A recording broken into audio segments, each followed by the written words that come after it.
News 24। এসেছিল তল্লাশি করতে। 3.5 ঘন্টা তল্লাশিতে কিছু না পেয়ে তৃণমূল নেতার লেখা দুটি বই নিয়ে গেলেন শুল্ক দপ্তরের আধিকারিকেরা। নিজের দলেরই অন্তর্দ্বন্দ্ব নাকি বিরোধীদের চক্রান্ত। দ্বন্দ্বে হুগলি জেলার পরিষদের শিক্ষা কর্মদক্ষ সুবীর মুখোপাধ্যায়। প্রায় 3.5 ঘন্টা অভিযান চালিয়ে খালি হাতে ফিরতে হলো কেন্দ্রীয় শুল্ক দপ্তরের আধিকারিকদের। সকাল 6:30টায় চণ্ডীতলার গরুলগাছা অহল্যাবাই রোডের কাছে মহেন্দ্র নিবাসে ভারতের সরকারের শুল্ক দপ্তরের আধিকারিকদের একটি দল আসে। সুবীর মুখোপাধ্যায়ের বাড়িতে প্রায় 3.5 ঘন্টা তল্লাশি অভিযান চালান তারা। তৃণমূল নেতার দাবি, সবার ঘর ঠাকুর ঘর, বাথরুম, গাড়ি থেকে শুরু করে ঘরের কোনায় কোনায় তল্লাশি চালানো হয়। তাদের মেয়ে যে ফ্ল্যাটে থাকে রানকুনি, সেখানেও তল্লাশি চালানো হয়।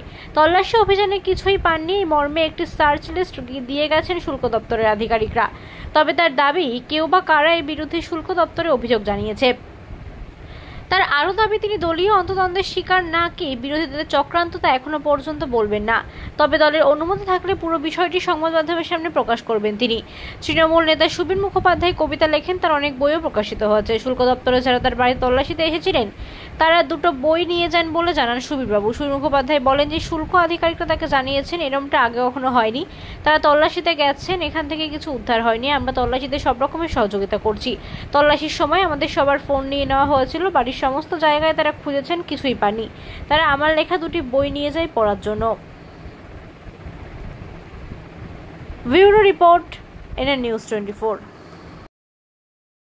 হ্যাঁ, 6:30টার সময় হঠাৎ এসেছিলেন অপরিচিত মানুষ। ওনারা বলেন আমরা কাস্টমস থেকে এসেছি, আপনার এখানে আমাকে সার্চিং অর্ডার আছে, একটা সার্চ অর্ডারে সার্চ করুন। কিন্তু এখন তো জানে দিনকাল খুব খারাপ, কোনো মানুষ অনেক সময় ভুয়ো দিয়ে চলে আসে বাড়িতে সাধারণ।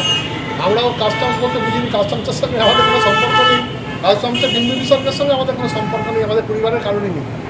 তো যাই হোক, আমি লোকাল থানার ওসিকে আমার সিকিউরিটিকে ইনফর্ম করলাম। সিকিউরিটি এলেন, লোকাল থানার ওসি এলেন। তারপর তারা কাগজপত্র দেখিয়ে বললেন যে কেউ কমপ্লেন করেছে আমার নামে, তাই কাস্টমস থেকে আমার বাড়ি সার্চ করছে। তা আমার বাড়িতে তারা তন্ন করে সার্চ করেছেন 3 ঘন্টা ধরে।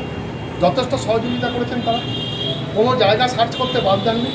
আমার গাড়িগুলো পর্যন্ত সার্চ করেছেন, আমার গোডাউন, যেটা পার্টির গোডাউন, সেটাও সার্চ করেছেন, আমার ঠাকুরঘর সার্চ করেছেন, বাথরুম সার্চ করেছেন। এবং সত্যি সার্চ করার সময় ওনারা বলছেন আমাদের কিছু করার নেই, আমরা একটা সিজার পেয়েছি এবং সার্চিং অর্ডার পেয়েই আপনাদের কাছে এসেছি, কেউ কমপ্লেন করেছে আপনার নামে। এইটুকুই শুধু আমি এখন বলবো। আমি দলের ঊর্ধ্বতন কর্তৃপক্ষকে ইতিমধ্যে জানিয়েছি, কারণ সার্চিং চলাকালীন আমাদের ফোনগুলো পর্যন্ত ওনারা সিজ করে রেখেছিলেন।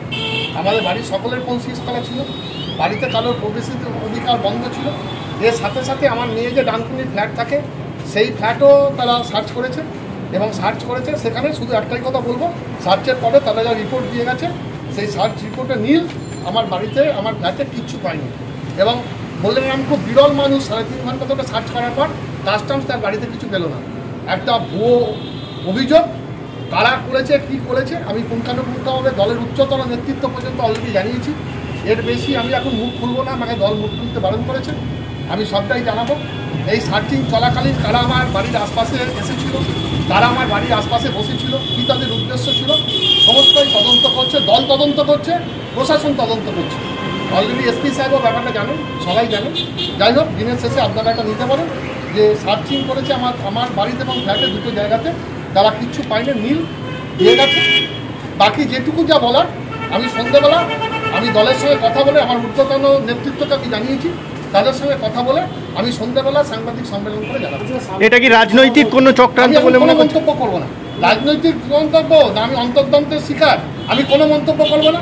শুধু এটুকুই তারা বলেছেন যে এই প্রথম কাস্টমস সিজ করতে এসে আমার লেখা 2খানা বই তারা নিয়ে গেছে, ভালো লেগেছে বলে। এটাই আমার জীবনের প্রাপ্তি, 2খানা বই ভালো লেগেছে, তারা নিয়ে গেছে।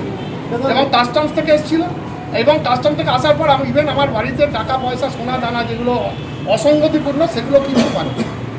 তাই তারা দিয়ে গেছেন যে অপারেশন নাথিং ইনক্রিমেন্টে হ্যাজ ফাউন্ড, এটা লিখে দিয়ে গেছেন 2টোতে। এবং সেখানে ডিটেলসে লিখেছে সার্চ করার সময় তারা সহযোগিতা করেছে এবং আমরা তাদের থেকে কিছু পাই।